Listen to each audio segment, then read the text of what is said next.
Hi, my name is Ray Delahousie. As well as being a manned pilot, I'm also a Part 107 remote pilot. In this video, we're going to share tips on how you can fly your drone safer and smarter.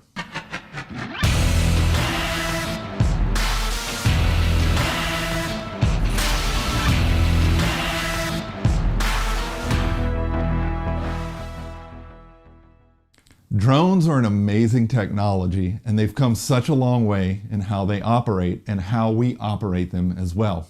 Things are a bit more complex. Not only our drone's ability to fly, capture photos, videos, but the ways we and our drones interact with the complex airspace around us.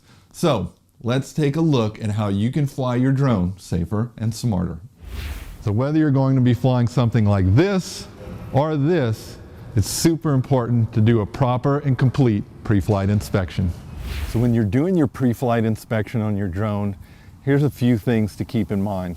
First, look at the prop. Make sure there's no nicks or cracks in them. Check the body of the drone. Make sure, again, there's no deformations in the body. There's no cracks, tears, anything that could make the drone unsafe to fly.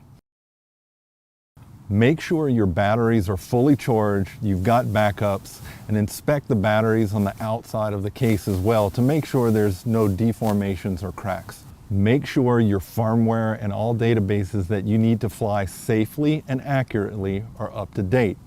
When you're doing the firmware upgrades, chances are you need your drone connected and on. So in doing so, make sure, as a safety tip, to keep the props off of the drone while you're powered on and doing the firmware upgrade.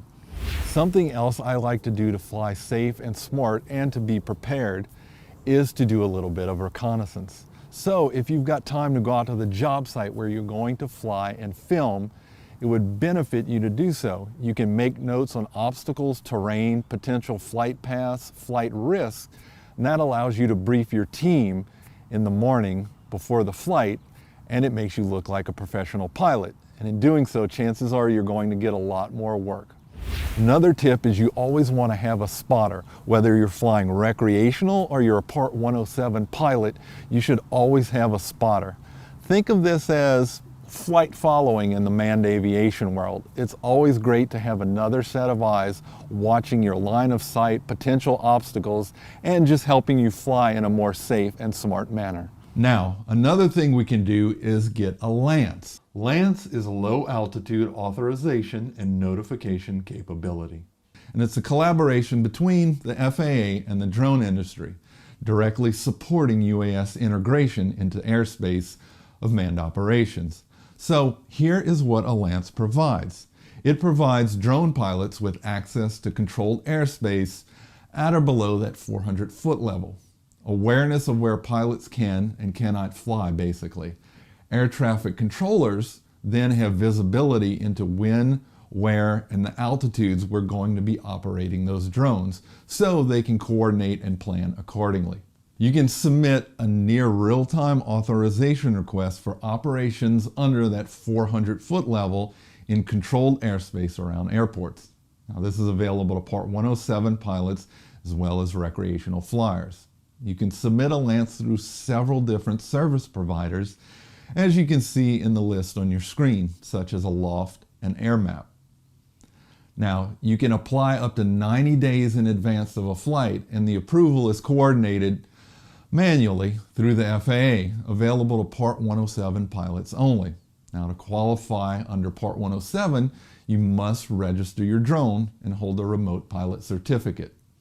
Now, LAANCs are currently available at 726 airports, and it's continuing to grow. You can find more information on LAANC and its process at faa.gov/UAS. And we've put the link in the video below to help out. Now let's look at some common questions we get asked and the answers to those questions. Now before you take off, make sure remote ID is on, charged, and ready for flight. Next, do you have to register your drone? Well, if you're operating under Part 107 operations, yes. Now remember, when your drone weighs more than 0.55 pounds, and you're using it for recreational use, your drone must be registered. Next, do you have to carry your certificate of registration when flying your drone? The answer to that is yes. Either a paper copy or an electronic version of the certificate of registration will work. Is it expensive and time-consuming to register your drone? Actually, it's not. It's only $5 to register, and you can do that by going to the FAAdronezone.com and getting more details. Now, one final tip. All registered aircraft must have their registration number displayed on the exterior of their drone at all times. Now, hopefully those tips help out, or at least get you going in the right flight path. I know, I have to put an aviation pun in there somewhere. So, seriously, if you need help getting your remote pilot certificate, visit us at MzeroA.com, click on the unmanned link, and begin your remote pilot journey. Hopefully that helped you guys out. Have an awesome day, and remember, a good pilot is always learning. See ya.